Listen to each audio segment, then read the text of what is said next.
Good. Well, I thought that we executed a little bit better in the second half. Thought we were a little bit sloppy in the first half. Quarterback struggled a little bit, especially in the passing game. I thought we run the ball effectively.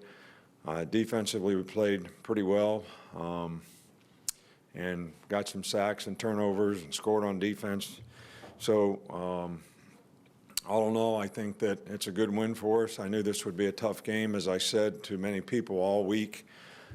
Kentucky's got a much better team than what everybody gives them credit for, especially in the last couple weeks when they've sort of been trying to run the ball and do what they can do very well, and their defense has played a lot better. And I think that was certainly the case today. So you got to give them a little bit of credit. You got to give Mark a lot of credit for bringing his team back that way, so that they're playing hard and actually, playing a lot better. So I was pleased with the way our guys came out in the second half and played. Challenged a little bit at halftime. I didn't think we sort of imposed our will in the first half like we could have or should have or wanted to, however you want to say it. But I thought we did a much better job in the second half. We left some points, out there by not finishing some drives in the red area, but lots of things that we can improve on, lots of things to correct, and certainly a lot of lessons to be learned in this game, and we'll be anxious to make those improvements this week. We'll start front right with Mark. Yeah, just to start, we saw Tim Williams not play in the first half, but he came in the second half. Is that the extent of his punishment? Yeah. Back over here with Michael. Just the fumble that was forced. I guess it was Rashawn.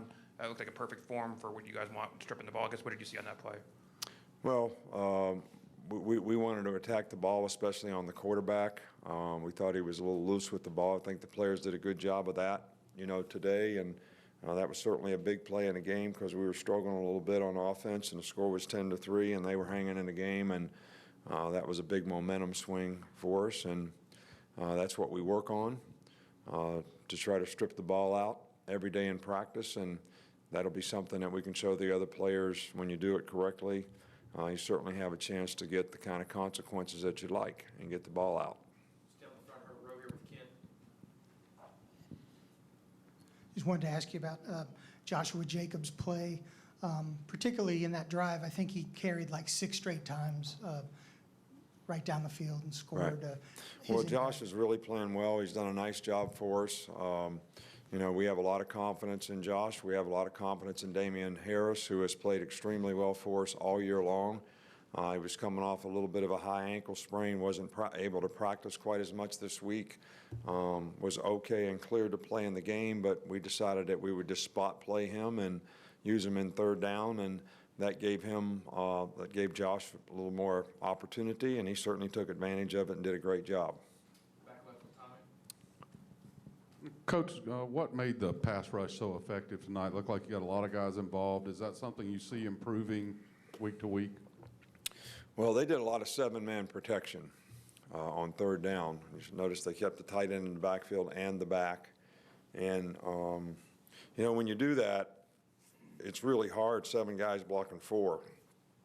So we had a few things that we added some rushers to it. So the guys that had those guys man-to-man were green dogging, and I think our guys did a good job of turning some of those one-on-one situations into really positive plays to get pressure on the quarterback. And in the first half, both times that we pressured where they weren't in 7-man protection, we got sack fumbles. So the guys really did good, but they made it tough for us to create one-on-one situations being spread out, because on a lot of third downs they packed it in there and we're in 7-man protection, which makes it difficult to really pressure. But our guys did a really good job of executing some of the things that we were trying to do and taking advantage of the matchups that they got. All right, side over here. Coach, did Kentucky do anything either offensively or defensively that surprised you? Well,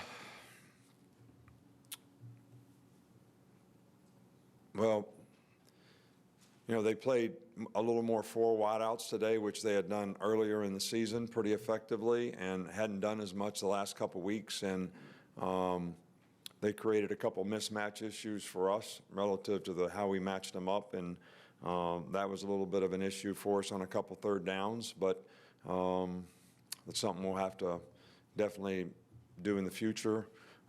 They played a little wildcat, where the running back is the quarterback. We call it wildcat. In nickel situations, they had done that in regular situations, so we weren't as prepared to do it or defend it in nickel as we had worked on it in regular. So they had a couple little wrinkles that gave us some problems, and that's how they moved the ball on the last drive, really effectively. Going here in the middle with Alex. What do you think of the way the passing game developed as the game went on? It looked like Calvin and Jalen got a little bit of a connection going, especially in that third quarter. Right. Well, we just have to be more consistent in the passing game. Calvin had a career day today and was really, really good. But we've got a lot of other good players that we need to get involved in the passing game. We had some guys open out there, plays designed that they should have got the ball and they would have been big plays. And, we didn't make them. We didn't make the throws. And sometimes we didn't read it correctly. So these are things that we need to continue to sort of work on and develop so that we develop a little more consistency in the passing game. A couple more, go with Rainer. On the passing game, how much was the problems in the first half attributed to pass protection issues? It seemed like Hurts was getting a lot of pressure from the backside. Well, it was a combination of two things. We were taking some shots, thinking that they would play us a little more man-to-man. They played a little more three-deep zone and played pretty soft, so we didn't really have the shots, and then we didn't protect very well. And they pressured the quarterback, and he didn't have a chance to read it out or hit the check down or whatever. So we just didn't do a very good job of executing up front or, in the route selection that we had or in the execution of it. Last one up front here. Coach, you got a mic coming. Coach, talk about Joshua Jacobs and what intangibles have made him so good so far this season for the offense. Well, Joshua was a hard-working, sort of very instinctive player. Really understands how to press the hole, make cuts. He's got quickness. He's got a little burst and acceleration. He's got good hands. So, we needed one of our freshman backs to step up this year because we only had two guys left, and we've been pleased with the progress that both have made, but Josh has certainly done a really good job for us. Thanks, Coach. All right, thank you.